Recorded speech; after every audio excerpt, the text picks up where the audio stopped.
Hello, my fellow readers. This is I, Dark Symphony 777, with another fan fiction review. As always, a link to the story will be in the description below. Please like the video, subscribe to the channel, click on that bell for notifications, leave a comment in the comment section below on your thoughts of the video, and finally, listen to my opinion. My opinion is not indicative of everyone in the world, so please respect that. So, the story I am doing a review of today, it is Footsteps Approaching by Evolution 500. I have no idea what to make of it because this is in miscellaneous games. Um, Honestly, the author himself, I think the author himself actually suggested this story. But it's been months ago, and I only just now getting to it because I'm still trying to get through Monster Daily Equestria Life. So yeah, this exists. So before I get into the story, I need to actually lay down some context over what this game is.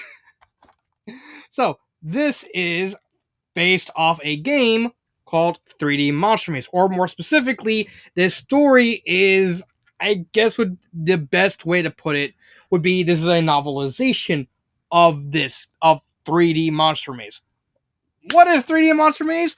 Well, it is actually the very first survival horror video game ever made, released all the way back in 1981 on the Sinclair ZX81. And oh boy, it shows its age. It's a really old game. Like, this is positively ancient. Like, what? Uh Pong was released 1976, 74, 76, I believe. 1970s. So this is an ancient game by gaming standards. But it did a lot of firsts. Not only is it the aforementioned the first survival horror game, it's also the first game to introduce tank controls to the gaming world. I think this game also was the first game to have a POV, because when you die, you actually die from the POV of the character. Um, but I think that's it. What is this game about? Well, the game is literally you meet a random clown. He says, "Come one, come all. You get to join us and look at this Rex," which is supposed to be this guy. I'm sorry, that does not look like a T-Rex. That looks like a big, tall lizard guy with a bandana. I'm sorry. That's what it looks like. That's what it should look like. I just realized I'm on chapter 4. And the whole point of this game is this clown lumps you in a maze with this T-Rex, and you basically have to try and survive as long as possible, progressing down into bigger mazes and just trying to not get killed. However, the dinosaur gets smarter and smarter as the game goes along. It'll actually start waiting around the corners for you. It'll actually start getting smaller. Eventually, the Rex will win. This is like one of those old school games where there's like no clear ending. You're gonna get eaten by the Rex one way or the other. It's just always gonna happen. I think that's really a game. So, what about the plot? What plot? I am sorry, but this is a novelization of a very, very old game with literally no plot. Uh there's no plot. Oh yes, it's like the Gru meme. It's like, make novelization about game. Make it make it a very old game. Game has no plot. Game has no plot. Therefore story has no plot. It's basically this. And normally I would complain about the plot of there literally being next to no plot of this story, but I think it actually works because of the context surrounding the story. So, in a summation of this story's plot, a guy named Jeremy Rhodes, you can actually see his name right there, basically gets suckered by a demonic clown guy named Mr. White. He basically gives you the promise, like, hey, welcome to the circus. You're the first one here. You get free tickets. Do you want to see this T-Rex? You get to go on the maze, and you get to lump around, and you chase you and say yes. He gets tricked into the maze. He finds a bunch of dead people scattered all across the maze, all dead. And he's trying to survive as long as possible. And just like in the game, he's going to lose. The story basically ends with like the T Rex basically contemplating life. It's like, oh, I always win. And being like a sadistic asshole. There's no real plot to really dissect because the game has no plot. I can't really dig into a plot of a novelization of a game that has no plot. So why am I defending this? Well, because of the fact that this story is basically cosmic horror. And the whole point of cosmic horror is that you really are not supposed to know what's going on. That's basically why the Cthulhu mythos is so popular, because the whole point of the Cthulhu mythos is you're never supposed to find out what these things truly are, what their motives are, what they really look like, and all that. And that actually extends to this story. You don't know the plot because the whole point of the plot is you're not supposed to know what's going on. It's just guy gets dumped in maze, gets chased by dinosaur. Dinosaur eventually catches him. Inevitable. The author tries to add some more context by adding a little scene. Let's see if I can find it. I think it's right here. It should be in like italics. Yeah, right here. Yeah, like adding like a little italics, like him turning into the dinosaur for like a little bit, and seeing like how Rex became what he became. But even then, it's like very very cryptic and intentionally lit vague to kind of ease you into that cosmic horror. It's like you don't know what happened. You don't know why the dinosaur acted like turned into Rex. It's just it exists. Like it's just a thing to add flavor to the story. And I appreciate the touch. I also appreciate the touch that the author includes literally everything from the game into this story. It includes a very, very little bit of dialogue. I think I actually looked this up. Let me see if I can find. Let's see. It should be near the bottom, right? Let's see. Where? Let's see. Where is it? Right here. So, like, if this line right here, if you wish to enter Rex's lair, be advised that you do so at your own risk. I'm afraid that management will accept no responsibility for the health and safety of any adventurers who wish to enter his realm. The management also wishes for me to advise that this is not a game for those of a nervous disposition. If you're in any doubt, then please leave. If instructions are needed, then please speak with me, kind sir. Otherwise, step right up. That's all dialogue from the game itself. That's like the only dialogue in the game. That's basically just to set the premise of the plot, and before they just plop you in the maze. It adds that. It adds the design of Mr. White. Let me actually see if I can find a picture of this guy. All right, yeah. So here's what Mr. White's supposed to look like in the game. This is basically what it looks like. Even as the painted stars in him to represent the plus signs. It's a neat little touch. Another neat little touch is the author even throws in the actual graphics for the game. So we have to go back here. Not this one. This is the actual screen of the game right here. And the author in the story, Mr. White gives him the little device that basically allows him to look into the screen. Yeah. Okay. I just wanted to check the time because I had a brain fart for a second. Let's see. Where is it? Yeah, it is. Basically, in a crude monochromatic 8-bit rendering, his arm like that's referencing the actual graphics. That is actually just a cool little detail of the game. Even referencing like I think the inevitability of like the portals and the whole the whole color scheme. Like you even emulated the uh by having him go to like different realms, being chased by the dinosaur, and they're all mazes and stuff like that. It's all very, very faithful to 3D Monster Maze. I did actually look up gameplay of this game because I never even heard of this game before reading the story. And I was like, this is like from 1981. This actually looks fun as hell. But yeah, I think from a plot standpoint, it's as faithful as it can be to the entire point of the story. It's very shallow. There's next to no plot, but it's faithful to what it's trying to tell. Character-wise, there's only really two characters. There's Jeremy, who is basically just a generic nobody. He doesn't really have any real depth to him.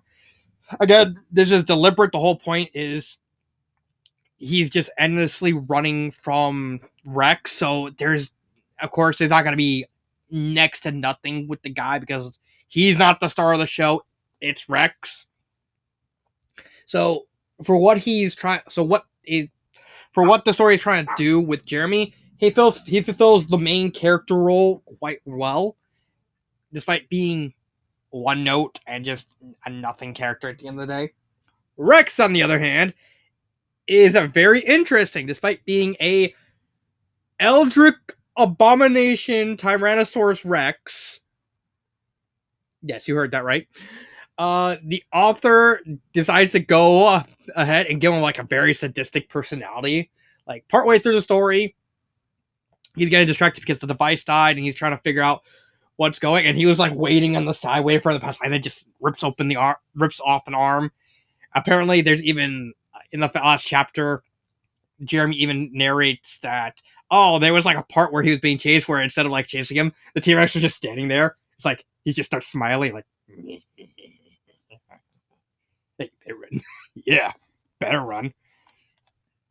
And there's like the entire ending monologue, which is told from right here. It's just entirely all Rex, which is like very, very disturbing. Like it's very at least effective use of like a minimalist character, because ultimately Rex is still just a dinosaur. It's a T-Rex that doesn't act, that has like a slightly sadistic personality. We only get that one paragraph of him showing any sorts of like thought process and stuff like that. But the author does a good enough job expressing Rex's body language and character from just pure actions of what Rex does throughout this little short story. I think ultimately these characters are great. They are just like the plot. They're very bare bones. There's not really a lot of depth, but for what they're trying to do with what the author's trying to do with the characters is very well done. Just have a very basic premise and try and execute that as best as they can. I don't have a complaint with this. Grammar-wise, there is one possible grammar error with inadvertently calling money monies, but I think that's like a dialect thing. I think like there are cultures that do spell monies as monies. Not 100% sure though. I could be wrong, but more than likely, yeah, I'm probably wrong. But I want to cover my bases with that. So there's nothing wrong with the grammars. Sentence structure and pacing. It's a very short story. It's only like 20,000 words. I read this story in like an hour because I was actually kind of surprised by how engaging the story was for how short it was. For despite being 20,000 words and very short, it's very slow paced because it's trying to build up towards the climax where, at the end, Rex is just always going to win. So it's something you're just going to inevitably happen. And no matter what happens, that's just how it's going to be. With that being said, I don't really like the fact it's horror. It's horror, not in the fact that I'm not a fan of horror. I do like some horror. The problem is this story's not scary. I get the whole reason of being horror is kind of to cover your bases because 3D Monster Maze is a horror game. It's supposed to be a horror game. I wasn't scared by it. I was more just fascinated by the whole idea behind it. So I'm not. So despite saying I don't like the fact that it's horror, I understand that it kind of has to be a horror story because it's cosmic horror. It's based off a very old horror game. It kind of has to be this way. I don't have to like it, but it has to be, and that's really it. Would I recommend this story? Absolutely. I don't think there's anything wrong with a more simplistic story. Like even even in the context of like all these other stories I read, like this is something minimalist to the extreme. I think the minimalist aspect of it really works well with cosmic horror because again, the whole point of cosmic horror is supposed to be that you don't truly know what's going on. I do want to bring up one thing, and this is more an author thing. Like I'm actually gonna skip what my favorite part is. There's not really any favorite part because it's just too short to really have anything stick out on my mind. But this is less what would I change and more just a genuine question. And that is actually about this scene at the end. Now, here's the thing. Okay, so this is Nia around here. And this is after like an unknown amount of time. Jeremy has gone insane. He's pretty much surviving exclusively on survival instincts. He comes across this big barren area. Like he gets chased by a dinosaur, jumps in a portal, comes across this big barren area. And he sees hundreds, thousands, and possibly millions of dead bodies, skeletals. None of them have flies around them. They're all just dead. And he's like, he kind of realized the futility of the situation. And then he hears voice, and then he kind of talks to himself. And then he hears voices. And eventually, he sees people in the distance. He starts going towards them. And eventually everything starts, flying up into like a big gullet, like big hole in the sky, and gets sucked up. And then I don't know. My best guess is this is supposed to be like a physical manifestation of what happens when Rex eats you.